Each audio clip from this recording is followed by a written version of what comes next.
আসসালামু আলাইকুম। আপনি কি রিউমাটেড আর্থ্রাইটিসে ভুগছেন? তাহলে শুনে অবাক হবেন, গবেষণায় বলা হচ্ছে ডালিম বা পোমেগ্রানেট হতে পারে আপনার ব্যথার প্রাকৃতিক উপশম। কিন্তু প্রশ্ন হল, কতটা সত্য এই দাবি? আজ আমরা জানব বাস্তব তথ্য, মিথ এবং বিজ্ঞান কী বলছে এই ফলটি নিয়ে। প্রথমে শুরু করি একটা গুরুত্বপূর্ণ ঘটনার মাধ্যমে। যুক্তরাষ্ট্রের একটি ঐতিহাসিক মামলায় টিওএম ওয়ান্ডারফুল নামের একটি ডালিম-ভিত্তিক কোম্পানি মিথ্যা ও বিভ্রান্তিকর বিজ্ঞাপন দেওয়ার জন্য ফেডারেল ট্রেড কমিশনের বিরুদ্ধে হেরে যায়। আদালত স্পষ্টভাবে জানিয়ে দেয়, চিকিৎসা বা রোগ প্রতিরোধ সংক্রান্ত দাবি করতে হলে অন্তত একটি র্যান্ডমাইজড কন্ট্রোল ট্রায়াল প্রয়োজন। তাহলে বাস্তবে ডালিম আমাদের কি দিতে পারে? আমরা যখন দেখি বিভিন্ন রিভিউ এবং ইনফোগ্রাফিক, তাতে বলা হয় ডালিমে আছে অসাধারণ অ্যান্টিঅক্সিডেন্ট, যা নাকি ওজন কমায়, হার্ট রক্ষা করে, এমনকি ক্যান্সার প্রতিরোধ করে। কিন্তু বাস্তব চিত্রটা কেমন? ওজন ও চর্বি নিয়ে গবেষণা নিয়ে অনেক কথা হয়েছে, এবং আসলে অনেক গবেষণা হয়েছে ইঁদুরের ওপর। উদাহরণস্বরূপ, pomegranate leaf extract reduces obesity in mice। কিন্তু প্রশ্ন হল, আমরা কি ডালিম পাতার নির্যাস খাই? আর আমরা কি ইঁদুর?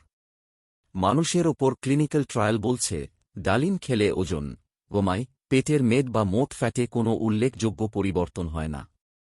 হৃদরোগ প্রতিরোধের ক্ষেত্রেও 25টি ক্লিনিক্যাল ট্রায়ালে দেখা গেছে ডালিম খেলে কোলেস্টেরল, ব্লাড প্রেসার বা আর্টারির কার্যকারিতায় বিশেষ কোনো পরিবর্তন দেখা যায়নি। এমনকি ফার্ম কোম্পানি স্পন্সর করা একাধিক ট্রায়ালেও ফলাফল ব্যর্থ হয়েছে।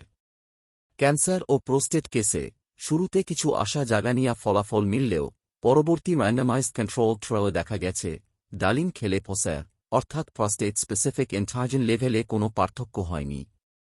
অ্যান্টিঅক্সিডেন্ট ক্ষমতা নিয়ে কথা বললে, ডালিমের অ্যান্টিঅক্সিডেন্ট কার্যকারিতা বেশিরভাগই টেস্ট টিউব বা পেট্রি ডিশের ভেতরেই সীমাবদ্ধ। মেটাঅ্যানালাইসিস বলছে রক্তে অ্যান্টিঅক্সিডেন্ট ক্ষমতা বাড়ে না উল্লেখযোগ্যভাবে। কারণ কিছু শক্তিশালী অ্যান্টিঅক্সিডেন্ট শরীরে শোষিতই হয় না।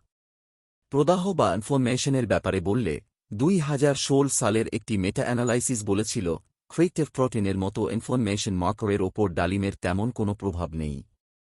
কিন্তু 2020 সালের আপডেটেড মেটা অ্যানালাইসিসে 7টি স্টাডি বিশ্লেষণ করে দেখা যায় ক্রিয়েটিভ প্রোটিন সহ আরও 2টি ইনফ্লামেটরি মার্কার উল্লেখযোগ্যভাবে কমে গেছে।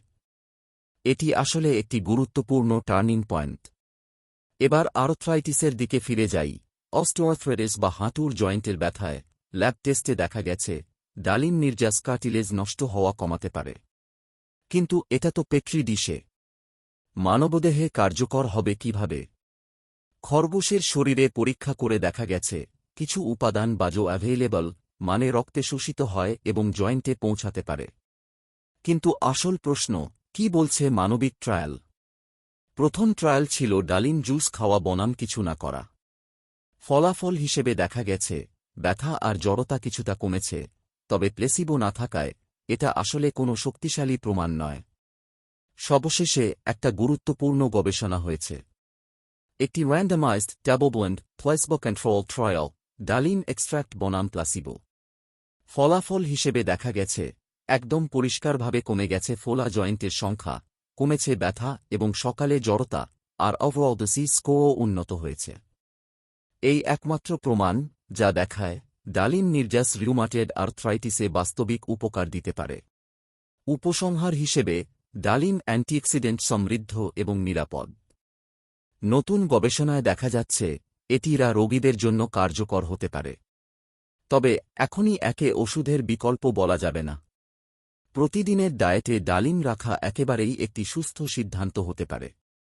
ভিডিওটা ভালো লাগলে লাইক দিন, শেয়ার করুন, আর হেলথ হাইলাইটসকে সাবস্ক্রাইব করতে ভুলবেন না।